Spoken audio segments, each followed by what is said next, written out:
kuvuga ngo ni buri gitifu w'akagari abantu bari mu rugendo kwikura mu bukene urabazi.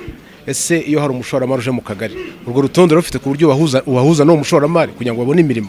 Uwo ni umukoro Minisiteri y'Ubutegetsi bw'Igihugu ifite mu kugera ku ntego yo gukura mu bukene abasaga 800 mu myaka iri imbere.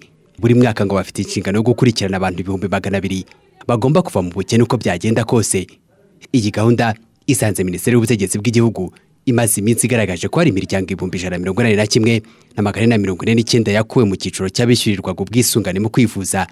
Icyakora kugeza ubu bamwe ntibarumva neza ukuntu bakuwe mu cyiciro gifashwa.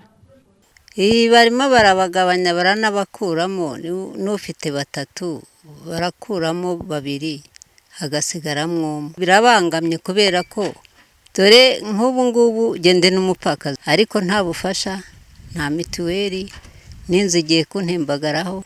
Ko bajyaga bavuga ngo bazajya bashyira abantu mu ruhame, ngo bavuge ngo uriya akwiye gufashwa. Mwigeze kubyumva? Byarabaye se nyine. Kuri iyi ngingo Minisiteri y'Ubutegetsi bw'Igihugu yavuze bimwe mu by'imiryango yujuje byatumye icutswa.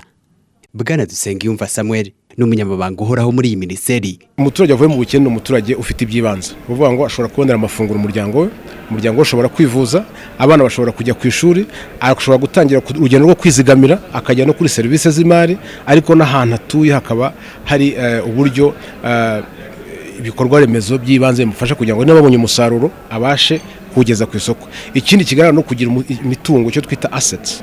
Kuvuga ngo hari amatungo, hari ubutaka, hari n'ibindi bifasha umuntu kubyara umusaruro w'amafaranga mu buryo buhoraho. Uwo ni umuturage wavuye mu bukene. Kuva muri iki cyiciro gifashwa no kuguma mu itsinda ry'abishoboye n'ingingo ebyiri zitandukanye. Ibyo bishingirwa kuri raporo z'abashinzwe ubukungu zigaragaza ko ibihe bitoroheye ubukungu bw'isi ibigera ku basanzwe batishoboye bikarushaho kubashyira mu kaga. Kubw'ibyo iyi minisiteri yemera ko bibaho undi mukoro.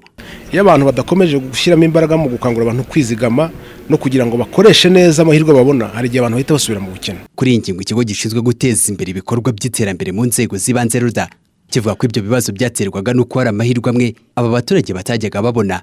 Ibi ngo bigomba gukemurwa n'imikoranire y'inzego zitandukanye. Claudine Marie Solange nyina wa Gaga niwe uyobora icyo kigo.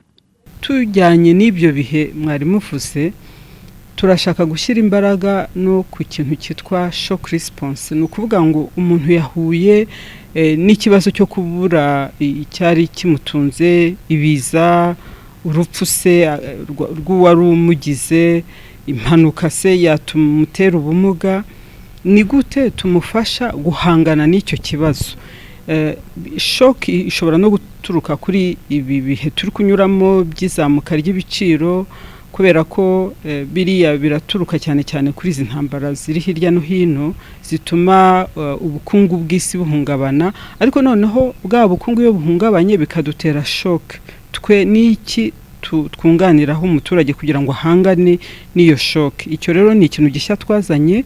Ikindi twazanye ni icyo cyo gukorera hamwe kugira ngo umuturage abone icyo nakwita ipaki yuzuye, kuko mbere yashoboraga kubona yenda imirimo y'inkingi y'amaboko, ariko ugasanga niba ashatse inguzanyo ngo atangire umushinga ntayibonye, niba ashatse bwa bumenyi bw'amasomo ngo yiga umwuga ntabibonye. Iyi ni gahunda Ubudage bumaze gutangamo miliyari zisaga 51 z'amafaranga y'u Rwanda, aho yakoresheje muri gahunda zirimo guhemba abatishoboye bakora imirimo bahemberwa mu gihe gito.